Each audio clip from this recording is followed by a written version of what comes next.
We do keep on talking about this, but it's always worth bringing up just what, Trump actually represents to trying to have, a stable relationship with another country when he comes in for 4 years, loses for 4 years, and you seem to get this normal restabilization under Biden, and then back comes Trump, and almost immediately, within 3 weeks, out the window.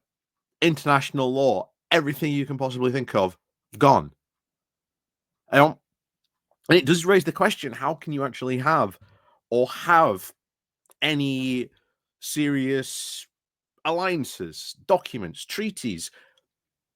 Last time, remember, he tore up NAFTA to renegotiate a new deal, only to this time, once again, come back and complain about the very same deal he wrote and then he was going to rip up. And bear in mind, we still don't know whether those tariffs on Canada and Mexico are going to come in or not, because all they've been done is paused.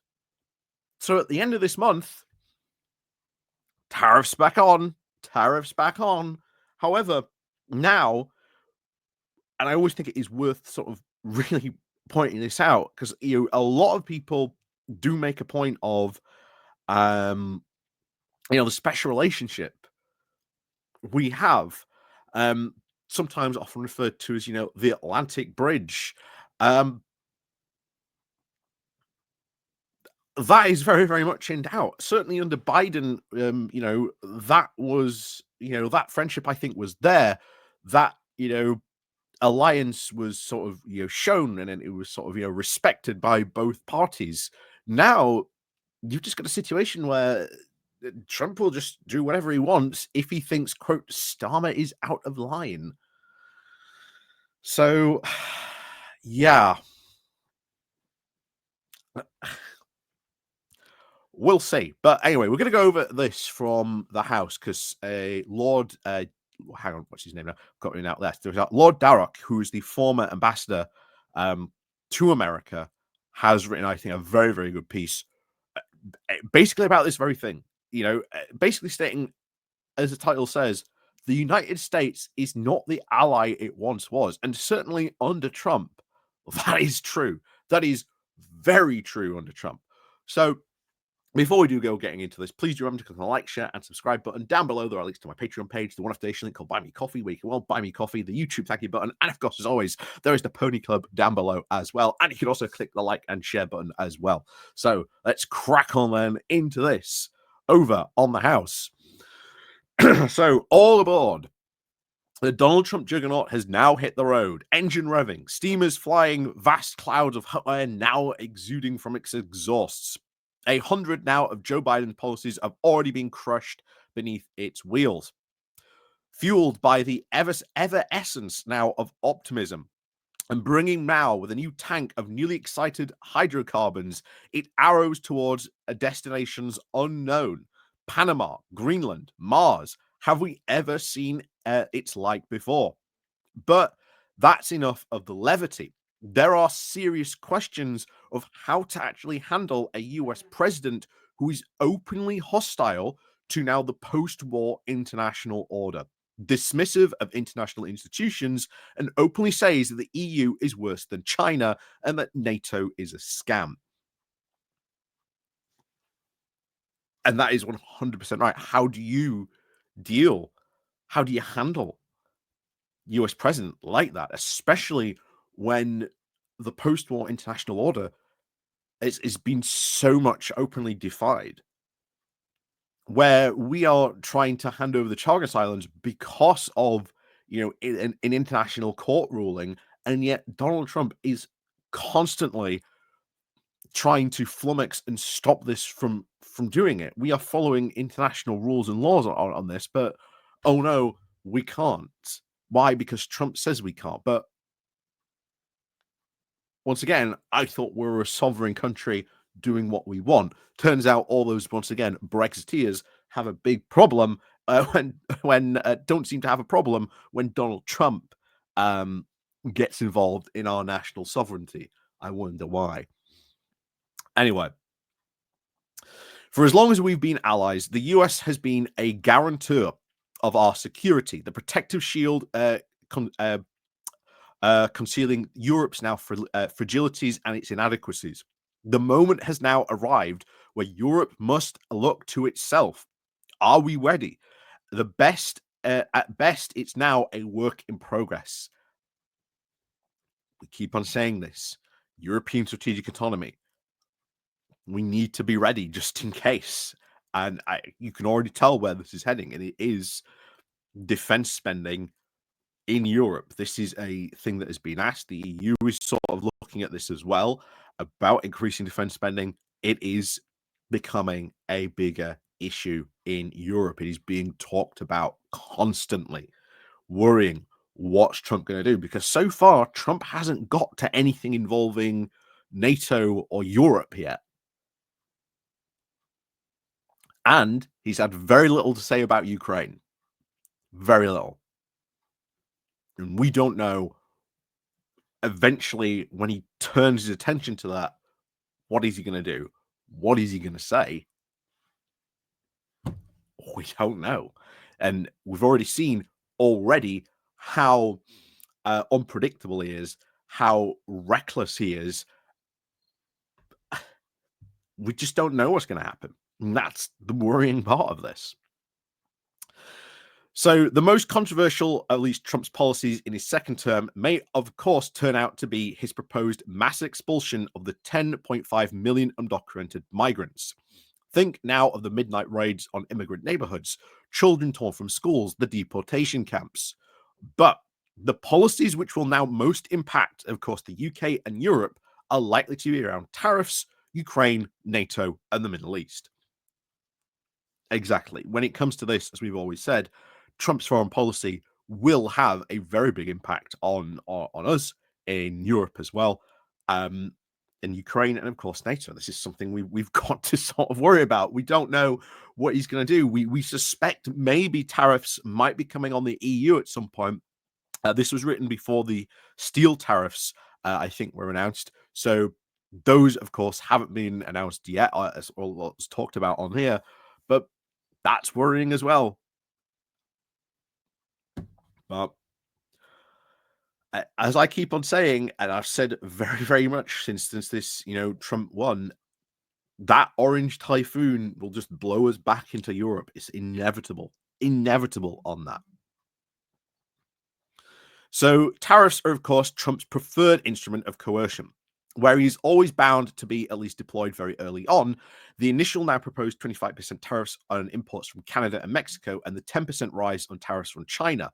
Although he has now since agreed to hold off imposing these tariffs on Mexico and Canada, after both countries agreed to strengthen their respective US border security. Bear in mind that Canada and Mexico were already doing that. Like, the things that Trump got from that, he's already got it. Like, Trump blinked. It wasn't a victory. But of course, those tariffs have been, quote, put on pause. We don't know whether those are going to come back. Canada and Mexico also incredibly annoyed at those steel tariffs, the aluminium tariffs as well. So what are they then going to do? They've already, I think, probably going to respond. I wouldn't be surprised to those steel tariffs. I think they already have done in some way, as far as at least I'm aware. But I still think they are, of course, worried what's going to happen in the month. Yeah, we don't know. There's tariffs going to be unpaused. Are they going to start again? Who knows? Next, of course, Trump said he will take action against the EU because, quote, they treat us very unfairly. This is already now prompting retaliatory tariffs, threatening a trade war which damages everyone. The likelihood is that this will now reduce the global economic growth, less jobs and job losses, higher inflation, disrupted supply chains. But Trump now appears immovable. Can the UK avoid this tariff carnage? Well, maybe. I don't think we'll be able to avoid it for too long. But in the meantime, Starmer and Lammy have to be preparing for this. They have to be preparing for the possibility of this, what happens on this. We already know they're already very unhappy with the steel tariffs on this. You know, this now probably means there's going to have to be a lot of luck, and I think very positively, bear in mind, in investing in the UK steel industry. I think this would be very, very good to sort of take this as an opportunity to heavily sort of reinvest in the UK steel industry, where we didn't really see that under the previous, Tory government, even though they said that they would. Like I say, we'll see what happens. Ultimately, I think a lot of plans that maybe they had are now have to be reworked on this. It would not surprise me on that front. So, continuing this. So, Trump has, of course, said that the UK is out of line, but Starmer has, quote, been very nice. And something can be worked out, he said. Again, what will that be? What can be worked out?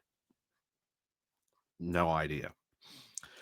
Unlike Germany, with its huge surplus, our trade is in rough balance with the US. We buy billions of dollars of US military equipment, from F-35s to Apache helicopters. So to damage the UK economy, and there'll be less money now to spend on defense. Even if the UK manages to escape tariffs, trade wars with others will, of course, hurt our economy significantly. The threat of the US tariffs will now hang over us for the next 4 years. Exactly. You just cannot contend with literally the sword of Damocles hanging over you, never knowing at what point is that thread going to be cut or fray enough that, the sword comes down upon you. You just don't know. So what other option have we got? Well, the only other option is to go to Europe. Starmer knows this. Lammy knows this. Reeves knows this. They all know it. So it's inevitable. It's just, when's it gonna? I think either A, the penny really gonna be heard clanging in the halls of Westminster, or when's it just gonna be going? All right, well, we're just gonna have to, turn around and say, sorry, guys, this is Brexit. Brexit has failed. It was based on assumptions that somehow America would give us this amazing, great trade deal, but it's not going to be an amazing, great trade deal. It is going to massively undermine our economy. Bear in mind, another thing that happened very recently that I don't think a lot of people have talked about, Trump undid a US law and regulation by executive order, of course, so this can be undone. But US companies are now allowed to bribe foreign governments and foreign officials. Totally sure that won't have any consequences.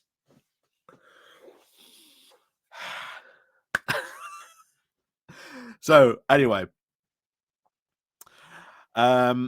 So when Trump says, of course, we can work something out, he of course means that there will be a price to pay. Perhaps the UK will now open its markets to US agricultural exports. This will be a disaster in waiting for British farmers. It absolutely will. We should be taking care of our farming, stuff. And it's very, very obvious that the absolutely god-awful program that was replaced by the cap system when we were in sort of Europe, the common agricultural policy was 10 times better than the ELM policy that the Conservatives brought in. It needs to be hugely looked at what we do on this. So definitely needs to be addressed.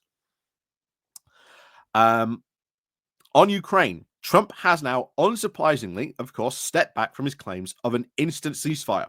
But it is hard to see why Vladimir Putin would do any deal that does not amount to Ukrainian capitulation.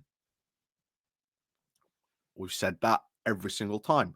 Why would Putin do a deal unless it is Ukrainian capitulation? And what does that entail?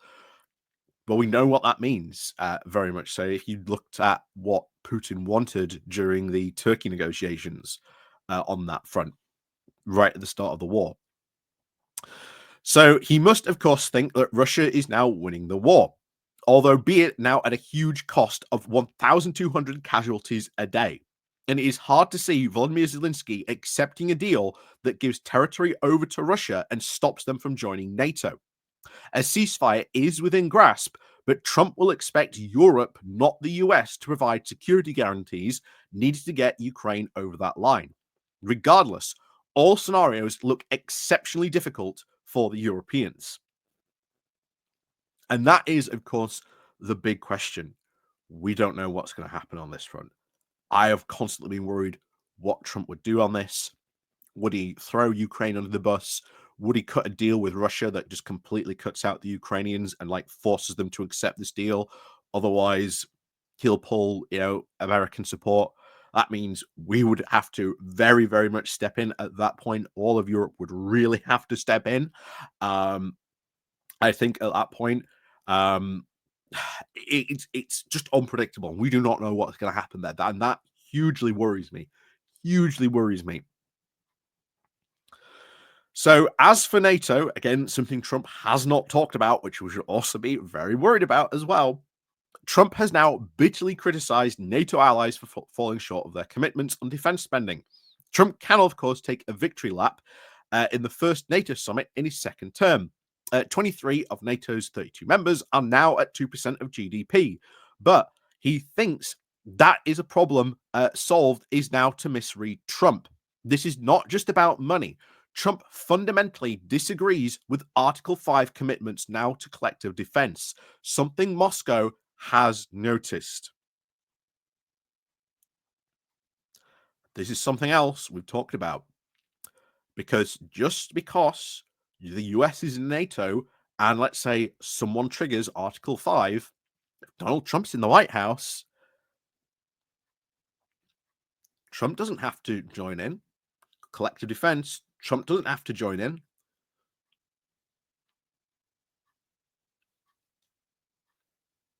It would be hugely worrying.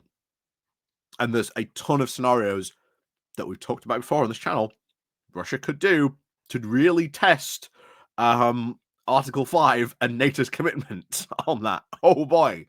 Something else we should be worrying about. And finally, of course, the Middle East.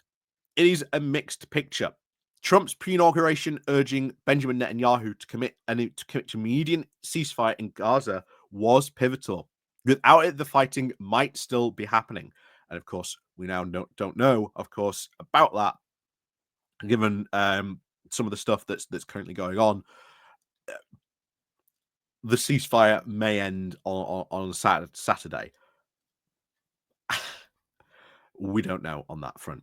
But once again, Trump is not putting pressure on Netanyahu because Hamas is right, because Israel has not been following some of those ceasefire rules they said they would be following.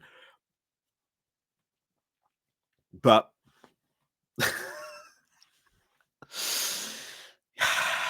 anyway, but of course, he is now suggesting that Gaza's now should be forced to leave. The territory is seriously destabilizing and risks more extremism and conflict. And he is absolutely right on that. Trump just does not have a clue what it happens when it comes to Gaza, because you are now talking potentially about, rather than a two-state solution, a one-state solution. And if we want a one-state solution, that means all these Palestinians should be given full rights as citizens in Israel. Israel is not going to sort of go through with that, because that would be a huge demographic shift. They would not be in power, shall we say. They would not be in the majority anymore. And they ain't going to go through it unless they become even more apartheid state, which is also, again, we should not be standing for. Like I say, we either go for a one-state or a two-state solution. It's either or, guys. I would much prefer a two-state solution, as everyone has constantly been saying for years that is the best solution to this. But of course, the big problems, as we've always said, in this conflict, always Hamas, and of course the right wingers in the Israeli government. Those have always been the two biggest blockers to having a permanent peace in the Middle East. Until those things are actually seriously dealt with, you ain't going to get any peace there, at least for the time being. So the certainties now of the post-war decades have now gone. The United States is not the ally it was. It may just be for the next 4 years, or it may now be the new normal. But Europe must be able to do more for itself. This means painful decisions on defense spending, but this has been a long time coming. I think we all had worries about this. I was talking about this when Trump was in the election, when he was running for about this. What does this all mean for defense? What does this mean for NATO? What does this mean for Ukraine? It is very worrying on a lot of levels.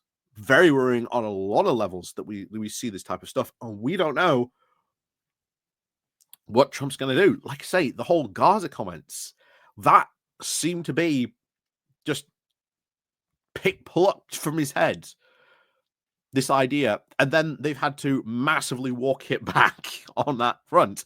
But it's still very worrying about that, and that we just don't know what could happen. But this is what the next 4 years are going to be like. How do you deal with a US president like Donald Trump? It's even more worrying than you think.